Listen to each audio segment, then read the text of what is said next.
Olá, boa tarde, seja bem-vindo a mais um episódio do meu, do seu, do nosso JL Podcast, uma produção da agência JL do Grupo Difusora. Estamos aqui juntamente com vocês, ative a notificação do nosso canal Difusora Três Lagoas e não perca nenhum episódio. Quer saber quem são os nossos convidados semanalmente, o que acontece nos bastidores? Vai lá no nosso Instagram e curta, comente, compartilhe, estude o JL Podcast. Quer sugerir pauta, convidados? Mande um direct também. Eu sou Soninha Jurado. Hoje estamos aqui com duas doutoras, elas são fonoaudiólogas e vamos tratar, gente, de temas muito importantes sobre a amamentação, sobre a fala, a comunicação e também vamos falar do método ABA. Nós temos aqui hoje a doutora Sara Grava e temos também a Bianca Alvarenga. Boa tarde, doutoras. Boa Sejam tarde. bem-vindas. Obrigada. Tudo bem com vocês? Tudo bem, graças a Deus. E é tão raro a gente encontrar fonoaudiólogas. Dizem que em Três Lagoas não passa mais de 20 profissionais, isso é verdade? Hoje, aqui em Três Lagoas, a gente tem em torno de umas 30 profissionais. Umas 30? Que maravilha. Como a gente não tem faculdade na cidade, o pessoal vem aí da região, né? E as doutoras são formadas por onde? Nós duas somos formadas lá pela USP de Bauru, a Que FOB. maravilha! E em épocas bem diferentes, né? Eu tenho 23 anos de formada, você tem quanto, Bianca? 8. Então, a gente não foi contemporânea na faculdade. Sim. E anos depois, a gente se encontrou lá em Bauru, numa Uhum. instituição que a gente trabalhava, né? Eu já saindo e ela entrando. E depois, agora, há 2 anos, quando a Bianca resolveu aceitar uma proposta de trabalho aqui em Três Lagoas, né? Veio ser pioneira. E a gente se encontrou aí de uma forma mais intensa, porque ela que precisava estruturar todo o trabalho aqui em Três Lagoas. Já estou contando sua Que história aqui. legal, Pode que contar. lindo. E a marca da Bianca sempre foi a excelência. Agora, eu conhecendo ela mais de perto, posso afirmar. Então, ela não queria vir e ser mais uma profissional, não queria fazer mais do mesmo, né? Entendo. E aí, a gente começou um trabalho de supervisão, porque né, nessa época eu já estava dando supervisões com toda a minha bagagem. E, semanalmente, a gente foi estruturando esse trabalho. Uhum. Eu tenho muito orgulho de falar que 2 anos depois... vim aqui em novembro, quando a equipe dela era só ela e mais uma fono, e agora eu volto com uma Sim. equipe de 4 fonos e uma estrutura de atendimento, assim, impecável. Tenho muito orgulho do trabalho que a Bianca está fazendo aqui em Três Lagoas. Está sendo referência já na região, Que já legal. tenho ouvido falar por aí. Que bom. E é muito gostoso ver uma profissional, assim, querendo ser diferente, né? Com crianças que precisam tanto de um atendimento especializado. A gente já vai falar, sim, de crianças neuroatípicas, né, que a clínica atende, mas a pergunta que eu não quero calar, porque eu sou da área da saúde e, assim, muito fiquei surpresa quando vi a especialidade da Bianca, a fono fazendo amamentação, aquela amamentação sem dor, sem sofrimento. É isso mesmo? O fono pode atuar também nessa área, doutora? Sim, não é muito divulgado, né? Sim. Mas uma amamentação, para acontecer de forma harmoniosa, prazerosa, ela depende tanto da mãe quanto do bebê. E muitas vezes as causas de dores na mãe, né, fissuras, é a boquinha do bebê. Então, Uhum. quem vai trabalhar nesse ajuste da musculatura para fazer com que o bebê mame de forma efetiva é o fonoaudiólogo. Que legal. Geralmente tem criança que tem o freio curto da língua e a Isso. pega não é perfeita. E aí, como que você, por exemplo, doutora, atua nessa situação? Como fonoaudióloga, né, a gente tem a especialidade na motricidade orofacial, que é avaliar toda a função da musculatura.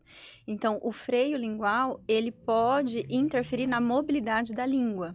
Então, por isso que é essencial o fonoaudiólogo avaliar essa função, porque é ele que vai conseguir determinar se esse freno está alterado e se precisa de procedimento ou não, se só precisa de um ajuste. Nem todo freno lingual precisa de procedimento cirúrgico para liberação.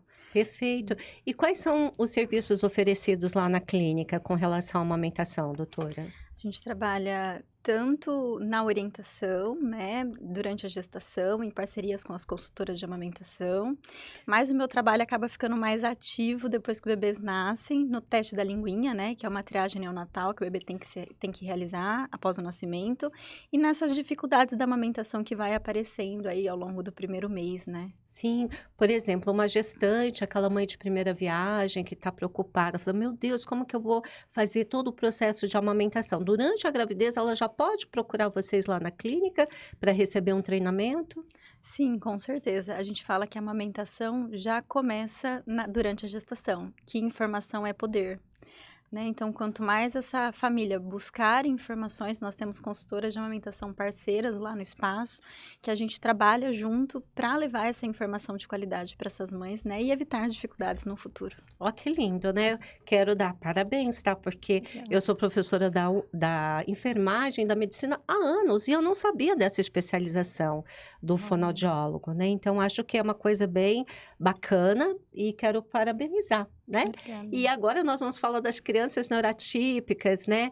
Como começou o interesse de vocês por trabalhar a questão de método ABA, de trabalhar com crianças neurotípicas, doutoras?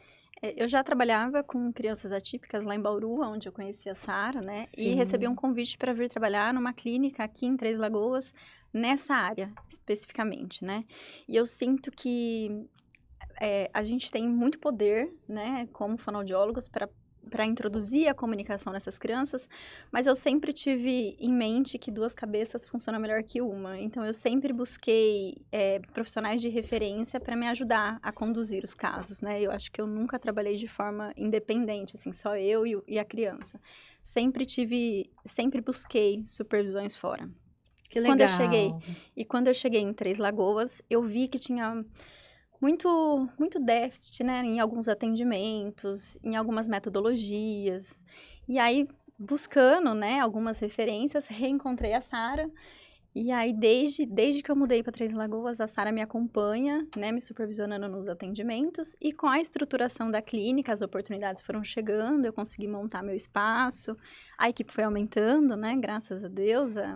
A visibilidade foi acontecendo aos poucos. E a Sara continua com a gente até hoje, fazendo reunião. A reunião era comigo, né, quando eu era sozinha. E conforme as meninas foram vindo para a equipe, eu fui trazendo elas para a supervisão, também oferecendo a supervisão a todas. E agora já é a segunda vez que a Sara vem e a gente já está organizando a terceira aí. Olha que maravilha. Porque precisa sempre capacitar, qualificar, Exato. né? Não é só contratar os Exato. profissionais. Todo momento a gente tem novidades. E a Sara vem dar essa colaboração, essa motivação para a equipe, essa atualização, é isso? Como Sim. que funciona essa supervisão? Poderia nos explicar, por favor?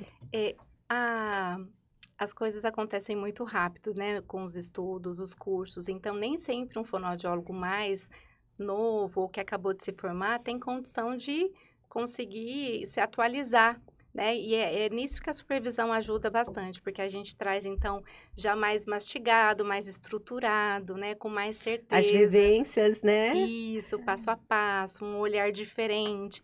Então, às vezes, a gente trabalha com descrição do caso mesmo, algumas vezes vídeo dos casos, né?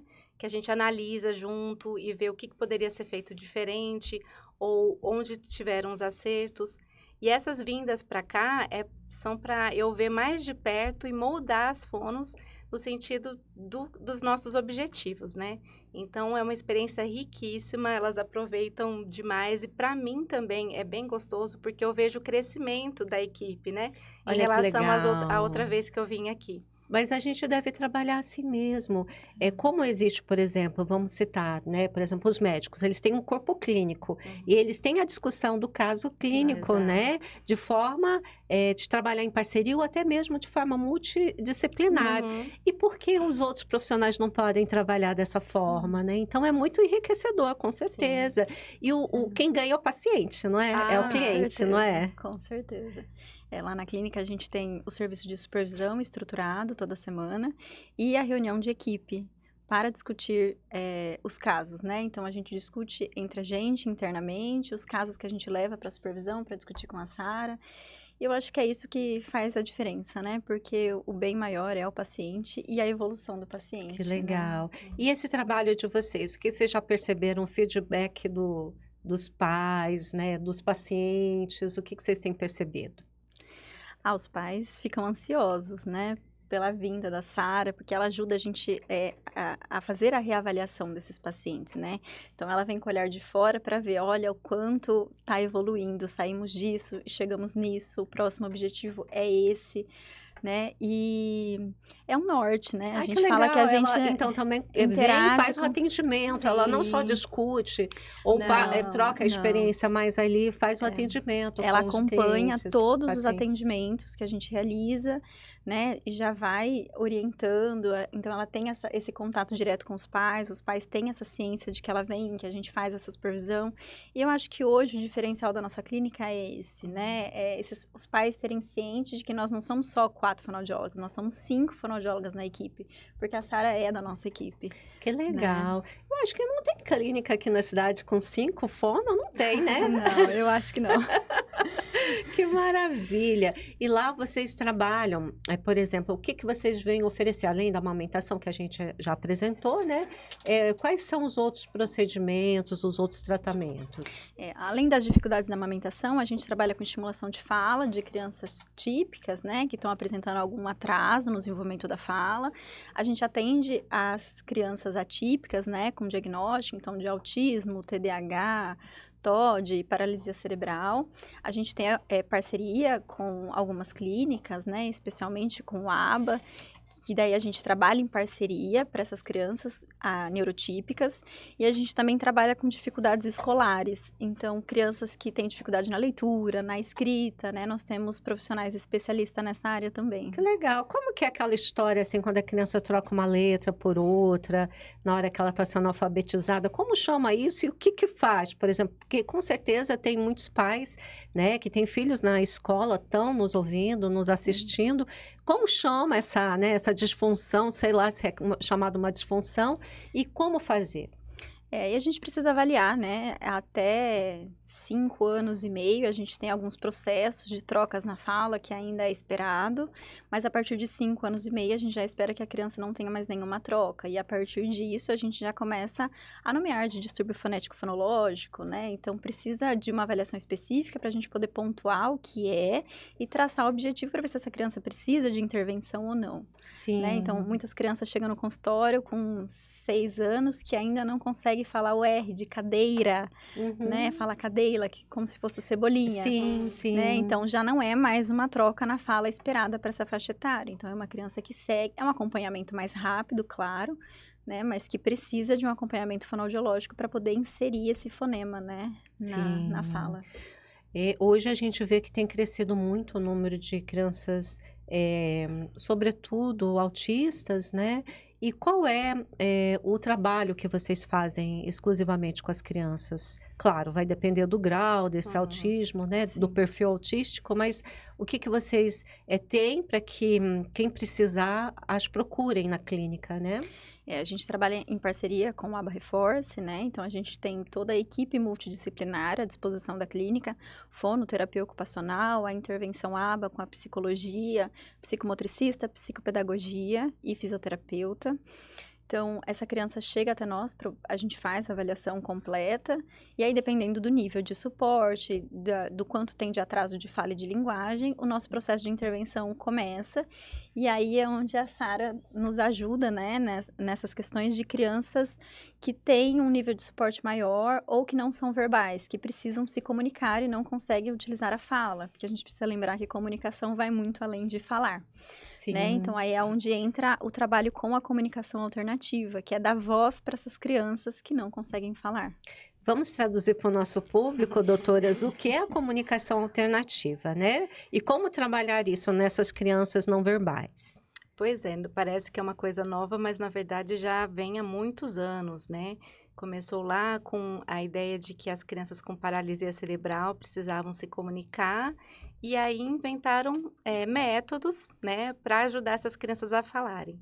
E com o passar do tempo, ou melhor, se expressarem, ou com o passar do tempo, com esse aumento de diagnósticos de autismo e com a possibilidade da reabilitação dessas crianças por meio da ciência ABA, então essas crianças aparecem muito para a gente no consultório e são não verbais. Ou às vezes falam, mas não falam de forma funcional, né? Falam de forma desconectada, enfim, tem palavras, mas não sabem usar na hora certa.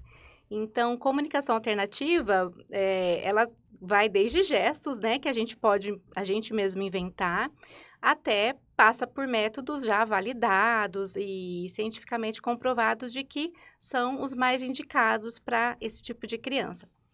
E muito se usou, e ainda se usa, né, a comunicação alternativa por meio de fichas, de figuras. Então, eu acredito que a maioria das pessoas já viu em algum momento figuras em que as crianças podem se comunicar.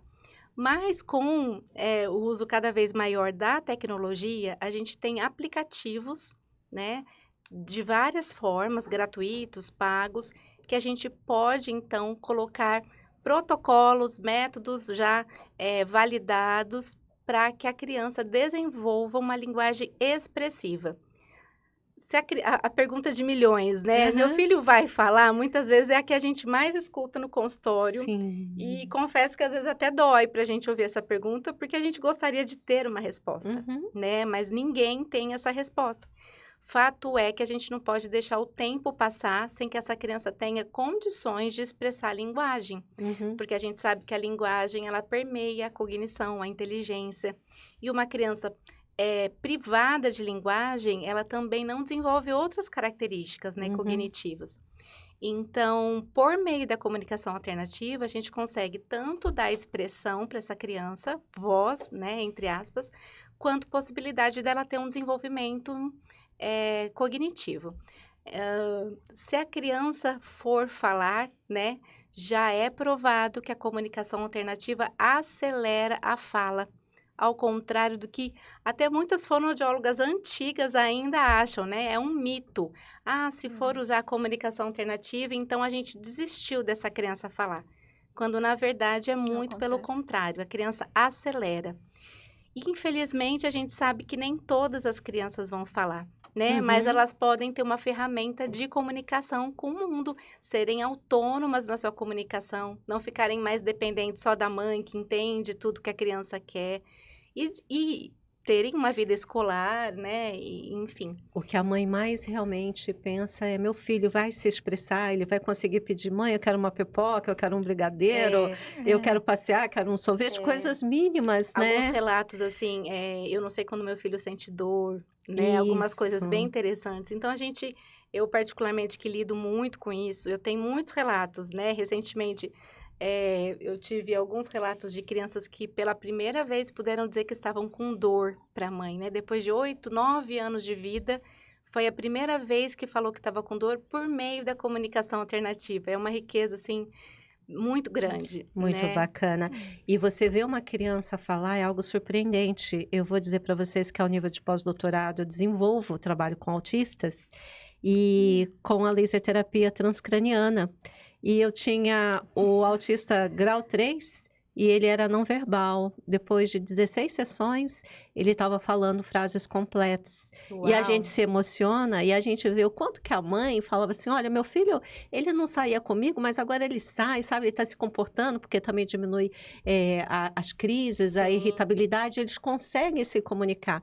E aí o que é básico, o que a mãe relatou, olha, ele conseguiu expressar a vontade dele de comprar a camiseta do Homem-Aranha, a cor tal. Isso é fantástico, né? A gente é tão automático a gente falar que a gente não para pensar o que o não verbal, ser não verbal, isso traz de aflição para essa criança, para essa mãe, porque essa criança também se sente diferente, né?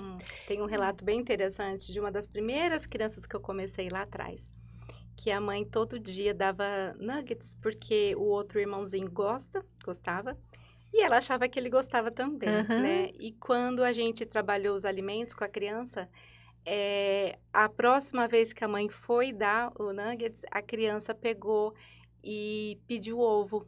E aí ela descobriu que, na verdade, ele nunca gostou de nuggets, né? Então, Coitadinho, olha que autonomia que a gente. gente dá para a criança, que poder, na verdade, né? Que é o da É. comunicação. Quanto tempo ele não comeu nuggets, né? Vai saber durante um ano. Pois Olha é. como vocês mudam, impactam a vida Sim, de é muito pessoas, né? satisfatório. É muito interessante. E aí acontece também, com certeza, de vocês não terem, por exemplo, numa família, somente uma criança. Às vezes tem mãe com duas crianças, Uhum. 2 pacientes Sim, ali neuroatípicos, né? tem. Acontece isso com Sim, vocês? Acontece com frequência. É, tem então sido essa mais mãe tem que comum. se desdobrar ainda mais, né? E assim, é importante ver como o olhar das famílias tem mudado, né? A gente ainda recebe famílias que eu não quero a comunicação alternativa, porque meu filho não vai falar, porque fulano diz que ele vai ficar preguiçoso, que a voz não vai É. acontecer, A gente escuta né? bastante. A gente ouve isso com frequência, mas a gente também tem recebido muitos profissionais, muitas famílias que vêm de profissionais que já vêm dizendo, seu filho precisa da comunicação alternativa. Se a fono não está trabalhando, troca a fono. O problema não é seu filho, o problema é a fono que não está trabalhando, certo, com seu filho. Porque é se comunicar. Sim. Antigamente, né? Há pouco tempo Há atrás. pouco tempo atrás, não que eu seja tão... Mas a gente pensava assim, que a comunicação alternativa era a última alternativa recurso. de tratamento. Então, Aham. primeiro a gente tentava que a criança falasse por muito tempo, e se nada desse certo, então a gente passaria a usar a comunicação alternativa. Hoje já é quase que a primeira opção, né? A gente, claro, quando a criança é muito pequenininha, a gente até tem ali um prazo de uns 3 meses para ver se a criança começa a esboçar algum sinal de fala, mas não acontecendo, o certo é a gente já partir para a comunicação alternativa. A comunicação alternativa dos não verbais, por exemplo, nas residências, eles têm o quê? Aquelas cartinhas, aquelas tipos baralhinhos, assim, para mostrar o que eles querem? Como que é feito, por exemplo, na casa? Pode responder. A gente trouxe uma proposta diferente aqui para a equipe do Mamar ao Falar, né? Que já é o uso da tecnologia. Então, Ah, tá. praticamente hoje toda criança tem um tablet, né? Ou a Sim. casa tem um tablet. E a gente consegue, então, usar esses aplicativos, né? Que não vem pronto. O aplicativo sozinho, ele não faz nada. O jeito que a gente insere ali o protocolo, a proposta de linguagem, que é feita baseada em avaliação da criança. De forma Então, individual. Pela questão da isso. idade, a questão, Não né? tem um sistema igual ao outro, não existe. Então, não tem um Sim. padrão. É totalmente individual, o que é importante para aquela criança, o que para ele é o mundinho dele, né? Os reforçadores que a gente fala. Então, do que ele mais gosta, o que ele faz.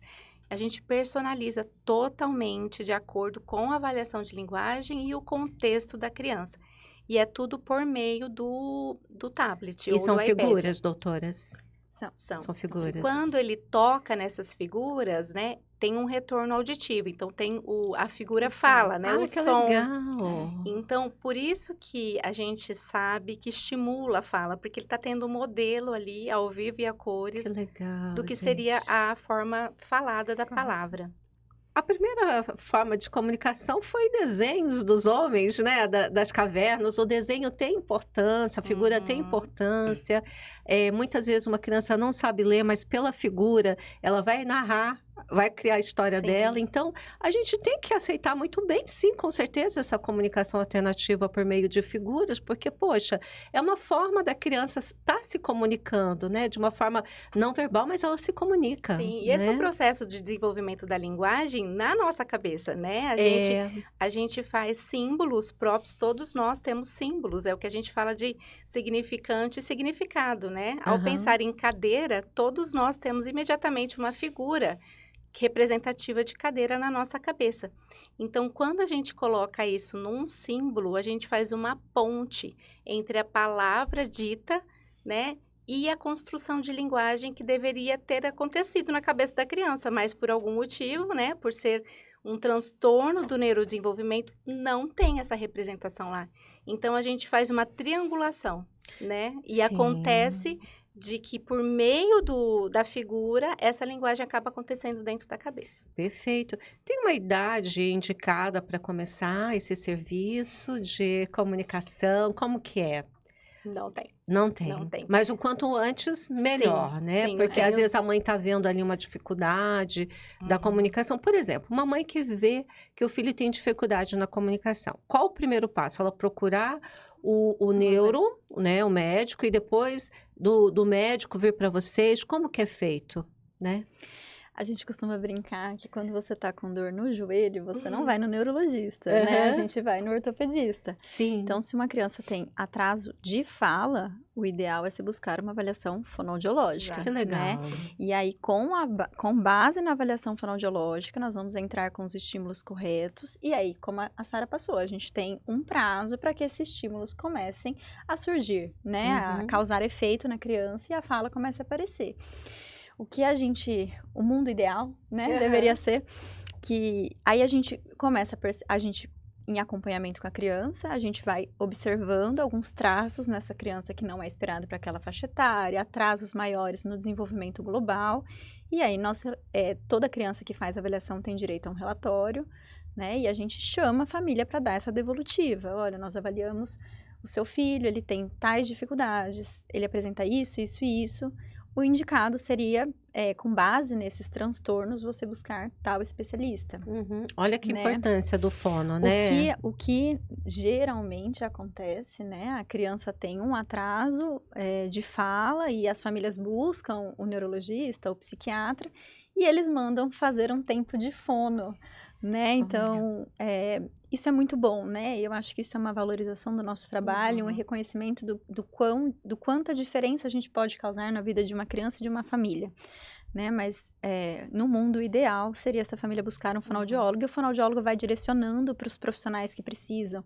Ou se a criança tem um atraso motor no desenvolvimento, a criança não anda, buscar o fisioterapeuta. E o fisioterapeuta vai identificar outros marcos no desenvolvimento que vai direcionar essa criança para um neurologista, para uma terapeuta ocupacional, né? Vai apontar falhas que precisa de outras terapias. E assim, quando vocês iniciam um trabalho com uma criança, é um trabalho às vezes de muitas sessões, um trabalho longo, que pode perdurar, nem sei, por anos, e vocês devem ter que ter uma conversa muito franca com os pais, porque às vezes eles depositam muita esperança e eles ficam ansiosos. Como que vocês lidam com isso? Eles querem resultados, às vezes, imediatos, e as coisas, biologicamente falando, não acontecem dessa forma, né? Eu até costumo brincar com os pais que a criança com atraso no desenvolvimento, ela não vai dormir, não é igual tomar um remédio. Ela tomou um remédio, dormiu, acordou sem dor de cabeça. Né? Não vai ser de um dia para a noite que essa fala vai acontecer, até porque depende de uma mudança completa de estímulos, né? Não é só o trabalho do fonoaudiólogo, é um trabalho de orientação às famílias para que essa dinâmica familiar mude, para que essa criança receba estímulos de todos os lados. Né? Então, recebe o atendimento fonoaudiológico, que complementa a orientação parental para ser estimulada em casa, e aí que as coisas vão acontecendo. Aí a gente fala que é quase que uma virada de chave para as crianças que são típicas e para as crianças que são atípicas, porque os treinos precisam ser contínuos em casa, não é? Não é só na terapia. A criança passa 50 minutos na sessão fonoaudiológica e o resto do tempo.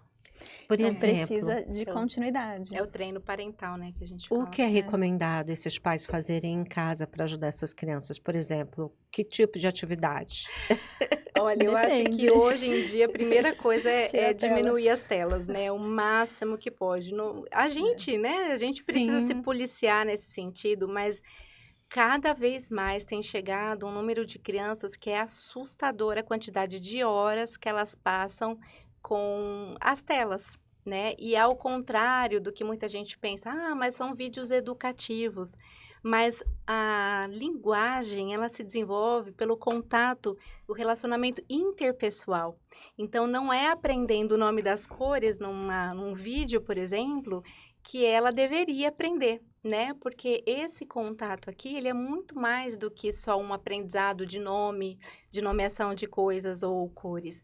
Então, as telas têm privado as crianças da interação com as pessoas da sua casa. Sim. E isso, por si só, está roubando a linguagem de muitas crianças, que nem teriam dificuldade de linguagem. Olha, o Então, impacto. você imagina o impacto disso numa criança longo prazo. que já tem um transtorno do neurodesenvolvimento, Sim. né? Mas eu sempre falo que a criança é ela e o seu contexto. Então, Sim. esse olhar que a Bianca está falando, integral da criança, né?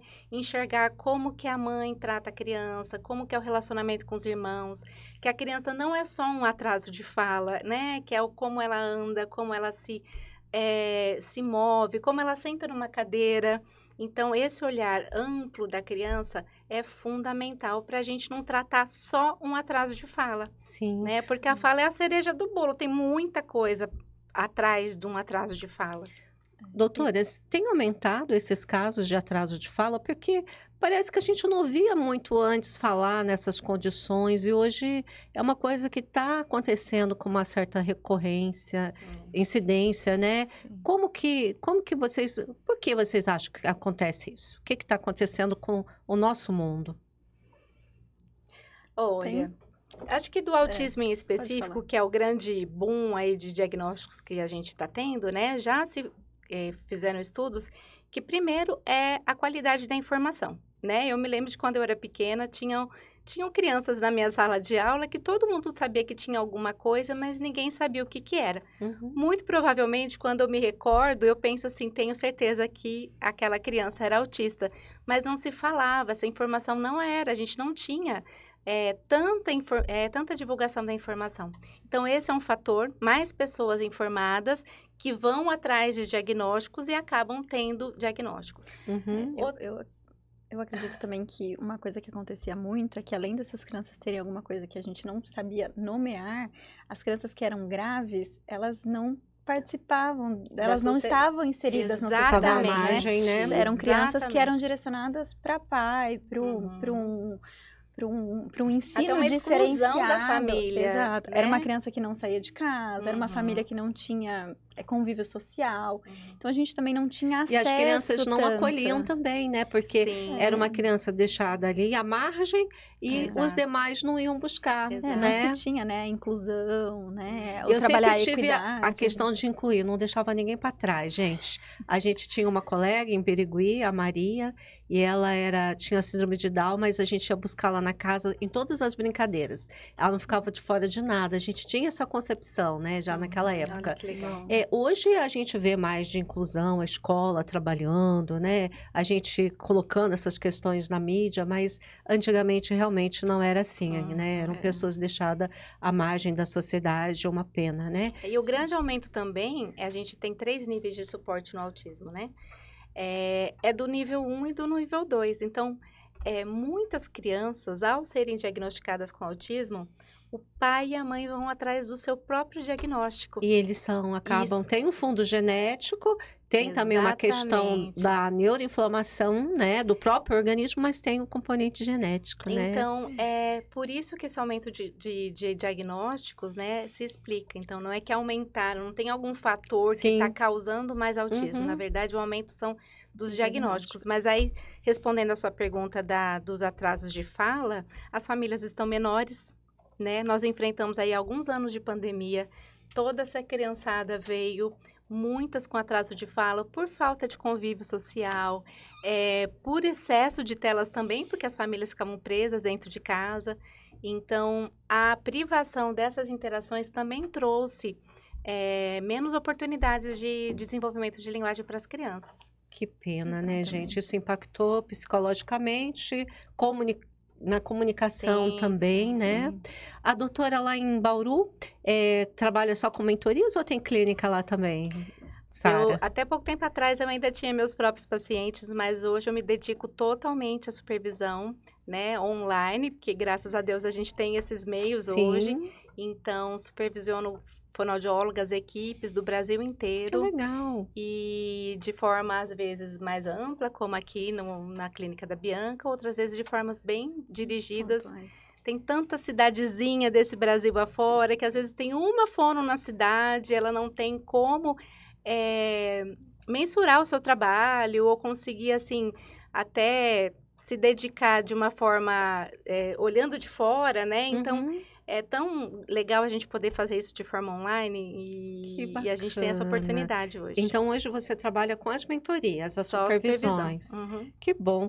E assim, essa paixão começou como? Quando, doutora, para trabalhar com essa questão desse nicho, né, das Aham. crianças neuroatípicas? Quando começou isso? Olha, eu sempre fui de agarrar as oportunidades, né? Eu sou fono há 23 anos, então eu já trabalhei de tudo um pouco na fonoaudiologia. Sim. E eu gosto desse olhar diversificado, né? Aham. Então já trabalhei, por exemplo, com audiologia infantil, enfim, várias áreas. E numa situação em que precisava atender um nicho específico dentro do autismo, eu estava numa instituição que a gente não tinha outra pessoa senão eu que pudesse assumir esse serviço, né? E eu assumi com muita responsabilidade e eu falei, mas eu não vou fazer isso de qualquer jeito, eu vou me especializar. Então, eu tinha toda a minha bagagem de atendimento infantil e me dediquei, então, fiz muitos cursos, pós-graduação, mentoria, certificações mesmo, para que eu pudesse atender com qualidade. E aí, eu falo que o autismo me encantou, né? Me pegou. E sem romantismos, inclusive, Sim. porque é muito dura, às vezes, a realidade. E cada vez mais as crianças não verbais, eu ficava muito intrigada. O que passa nessa cabeça, eu pensava, né? Aham. O que essa criança está pensando? Um olhar diferente dela, ela está pensando em alguma coisa. E com isso, eu fui encontrando a comunicação alternativa.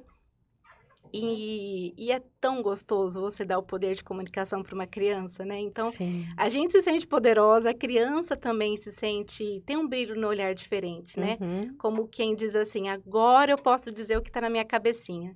E acabou surgindo as oportunidades que a gente sabe que tem sido cada vez mais frequente essa necessidade, né? Sim. Então, a gente vai se especializando. Que lindo. Meninas, doutoras, né? A gente que vem do interior de São Paulo chama às vezes de meninas, mas no bom sentido, tá? Falar para a Bianca, olhar ali para a nossa Câmara da Verdade, deixar um convite, um recadinho especial para o público que está nos ouvindo. Doutora, por favor.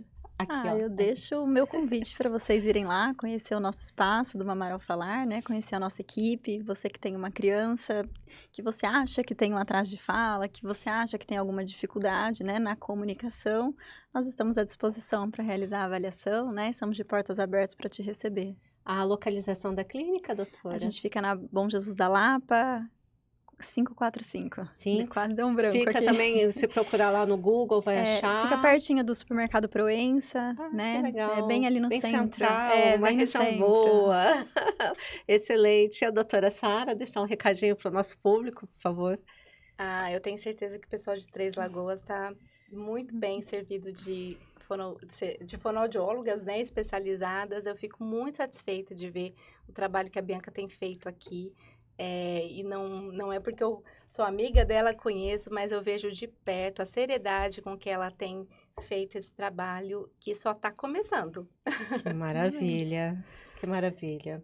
Obrigada, quero agradecer a participação de vocês Eu que aqui. agradeço. Público querido, pais, mães, tias, avós, a criança está com atraso na fala, vai procurar primeiramente as fonoaudiólogas. Aprendi aqui com elas. Não é primeiro o neuro, é a fono e depois faz o trabalho multidisciplinar. E a clínica fonoaudiológica do Mamar ao Falar. Então, crianças com dificuldades, papai, mamãe, família, procurem as doutoras que serão muito bem atendidos. A formação das doutoras é excelente, como vocês puderam ver. E a gente aqui agradece e é um aprendizado sempre. Você que está aí conosco, pegue esse episódio, compartilhe, comente, não deixe de comentar no nosso canal Difusora Três Lagoas. Quer saber quem são os nossos próximos convidados, o que já rolou aqui no nosso JL Podcast? Vai lá no nosso Instagram, JL Podcast. Eu me despeço por aqui e aguardo vocês no próximo episódio sem falta. Fiquem todos com Deus, um abraço.